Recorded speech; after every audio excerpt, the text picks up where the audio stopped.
Hello दोस्तों, स्वागत है आपका हमारे हिंदी यूट्यूब चैनल में जिसका नाम है इंडियन लर्नर। अगर दोस्तों आप फ्लिपकार्ट के एग्जिस्टिंग सेलर है या फिर हाल ही में अपना बिजनेस स्टार्ट किया है फ्लिपकार्ट पे, तो मैं एक बात बता देता हूँ कि एक न्यू पॉलिसी आई है फ्लिपकार्ट सेलर बारकोड को लेकर, और ये भी मैंडेटरी है। अगर आप ये अभी तक नहीं करते आ रहे हो तो प्लीज आज से स्टार्ट कर दीजिए। अगर आप नहीं करोगे तो आपको कहीं ना कहीं दिक्कत आ सकती है आपके अकाउंट परफॉर्मेंस में।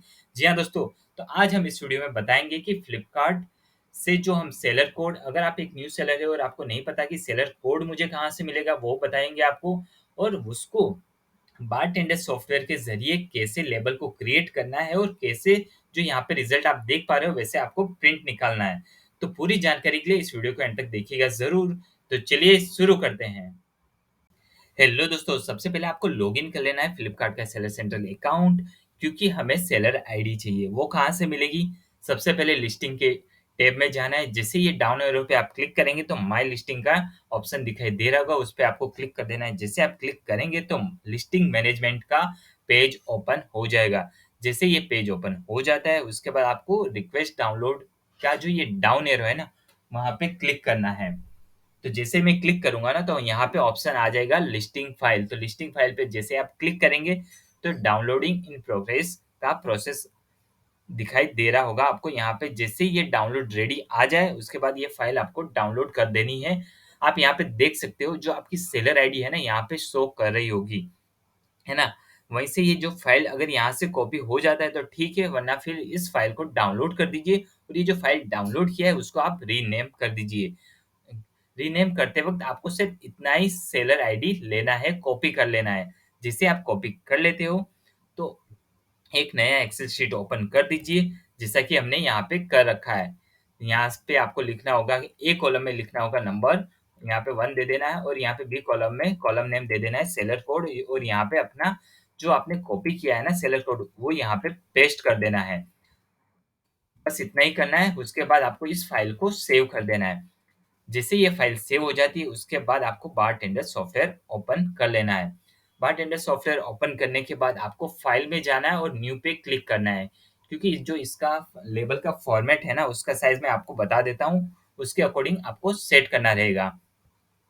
तो सबसे पहले अगर मैं बात करूं तो ये जो सारे स्टेप्स है ना वो एक बार आप चेक कर लीजिए, इसी हिसाब से आप करेंगे तो ही वो जो साइज मैं बता रहा हूँ उसके अकॉर्डिंग प्रिंट निकलेगा। तो स्टॉक में फॉर्मेट स्पेसिफिक चूज करना है। पेपर साइज ले लेना है, यहाँ पे पेपर यूजर डिफाइन साइज होना चाहिए। विड्थ और हाइट, अगर दोस्तों ये जो विड्थ और हाइट मैंने दे रखी इसी के मेजरमेंट का आपको लेबल मार्केट से मिल जाता है तो ठीक है, वरना मैं जो लिंक रख दूंगा वीडियो के डिस्क्रिप्शन में वहीं से डायरेक्ट आप परचेज कर सकते हो। उसके बाद आता है मार्जिन कितना रखना है, वो यहाँ पे डिफाइन है। लेबल का साइज आप यहाँ पे सेट मैन्युअली पे क्लिक करके यहाँ पे एंटर कर सकते हो, जैसे कि मैंने कर रखा है। उसके बाद सेप सेप यहाँ पे रेक्टेंगल आता है, और प्रिंटिंग ऑर्डर्स में नन कुछ फिलअप करने की जरूरत नहीं। जैसे ये सेटिंग आप कर लेते हो उसके बाद ओके कर देना है। जैसे ओके कर दोगे तो इसी साइज का लेबल आपके सामने आ जाएगा। उसके बाद मुझे क्या चाहिए, सिर्फ बारकोड यहाँ पे प्रिंट करना है। तो यहाँ पे जितने भी टूल है ना उसमें से आप देख पा रहे होंगे यहाँ पे बारकोड का टूल है, तो उस पे आपको क्लिक कर देना है। जैसे मैं क्लिक करता हूँ ना तो ये बाय डिफॉल्ट एक बड़ा आ जाएगा बारकोड।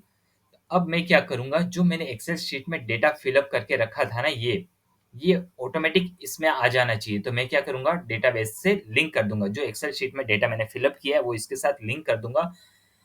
तो चलिए हम लिंक कर देते हैं। तो मैं क्या करूंगा, फाइल में जाऊंगा, डेटाबेस सेटअप पे क्लिक करना है।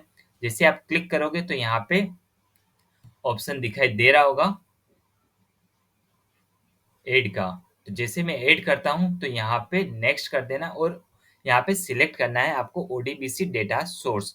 जैसे मैं सिलेक्ट कर देता हूँ उसके बाद हमने किस में डेटाबेस रेडी किया है, एक्सेल एक्सेल शीट में, तो वो यहाँ से मैं सिलेक्ट कर लूंगा।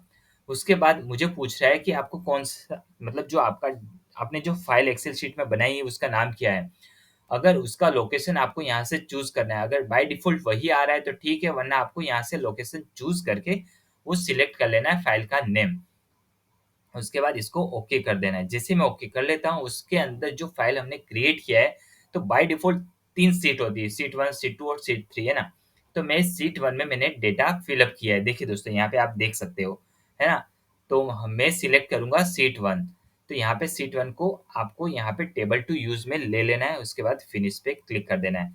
जिसे मैं कर दूँगा तो उसके बाद यहाँ पे ये डेटाबेस आ जाना चाहिए और यहाँ पे एक्सेल फाइल पे क्लिक करके आपको रिफ्रेश डेटा कर देना है।